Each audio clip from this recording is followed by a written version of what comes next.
Alright, we're back at it again on JJ's car. Today we're going to be installing his diff breathers.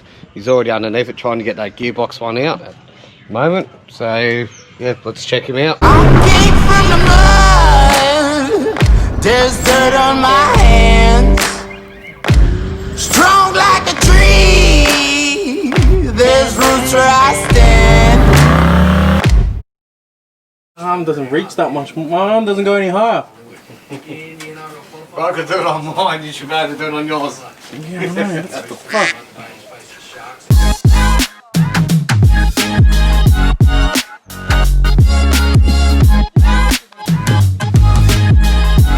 Give it a go!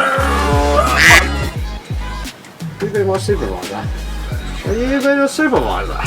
The gearbox diff breather, you literally, if it's DPF, you've got to squeeze your hand up along the top of here. A lot of squeezing and all that, you'll feel a couple of wires, but you will come across a rubber hose, which is just that one there. All that you have to do is grab onto it, even though, yeah, it has got a hose clamp. Grab onto it and just pull it as hard as you can, and it will pop off. You want to pull it off the bell housing side of the gearbox, so the front of the gearbox, because that has got a one-way valve on it anyway, so yeah, no dust or water will get into that. All that you have to do with that bit, that end bit, is to join it with another line.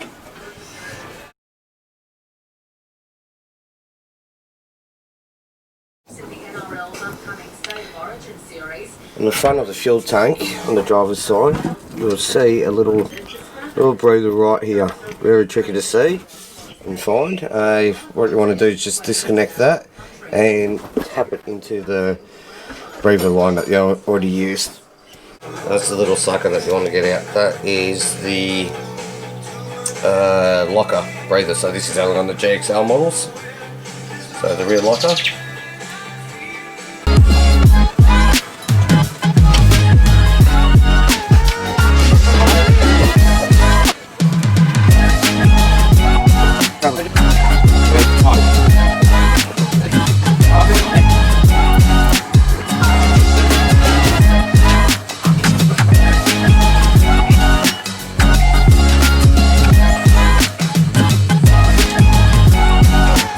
Okay, you can see a little T junction just here.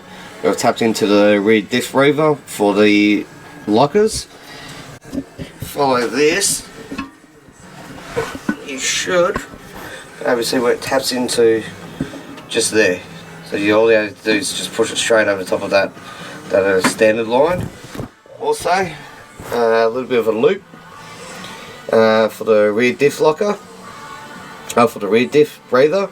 And that's mainly there for obviously when you want to do a lift and a bit of articulation when you're actually forward driving.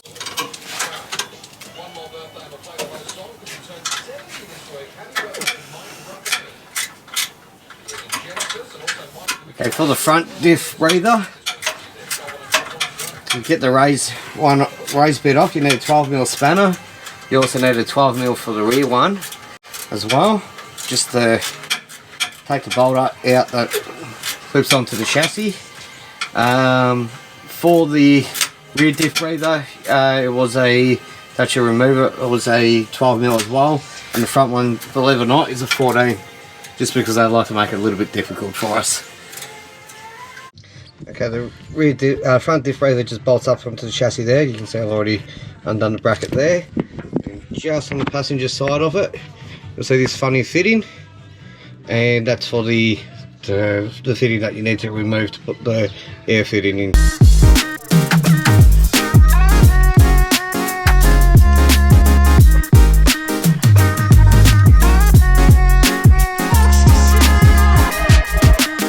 A bit of a loop there, so there's plenty of plate movement for him when he actually does do a lift kit. And pretty much going to call that a day, pack up, and that's it.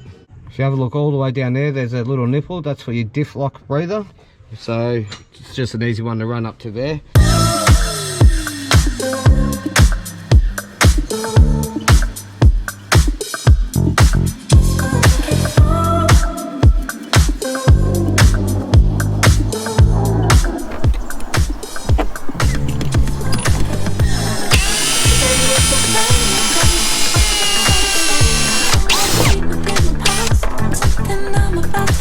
what you can see JJ doing right now, he's just running the fuel line breather actually to the airbox, so it's nice and safe. So if he goes water over the top of his bonnet, he's never going to get water in his diffs.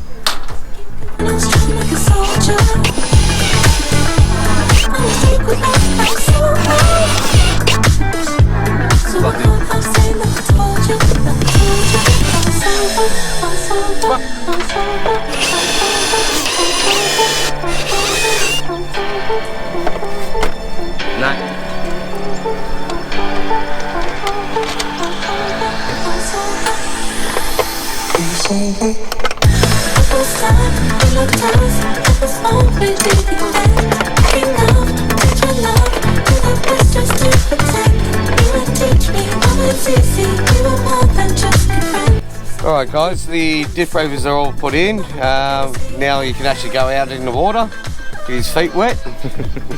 Anyway, give us a like and subscribe. Check out JJ's Instagram page, the link's in the description. Take care, cheers.